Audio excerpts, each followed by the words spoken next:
राम राम भावांनो, कशा आहात तुम्ही? आज सकाळी सकाळी आपल्याला काम लागलं होतं, ते म्हणजे ना कॉलेजचे असाइनमेंट लिहायचं. मग काय आता सिलसिला चालू केला होता आपण कॉलेजची असाइनमेंट लिहायचं. पण मध्येच ना आपल्याला आहे ना जेवण आलेलं होतं. मग आता आपल्या तिथं पित्र होते, मग खटकन जेवून घेतलं आणि लगेच बसलो आपल्या परत कामासाठी. हे ना लिहून लिहून खूपच बोर झालं होतं. चला म्हटलं आता फिरून येऊया बाहेर येऊन बघतो तर आहे ना बाहेर तर बोरची गाडी चालली होती. मग आता हे बोरची गाडी बघून घ्यावं म्हटलं थोडीशी. बोरच्या गाडीचं तर ठीकच होतं, पण हे बेरोजगार नल्ले काय करता इथं? अच्छा, हमको सिखा रही।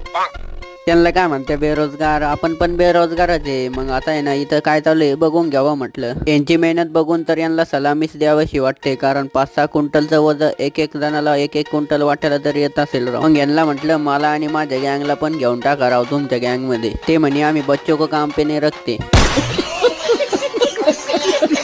हे तर काही घ्यायना भाऊ त्यांच्या गँग मध्ये आम्हाला. आता आम्हाला आमची गँग तयार करायला लागते का नको. मग मित्रांनो, करायची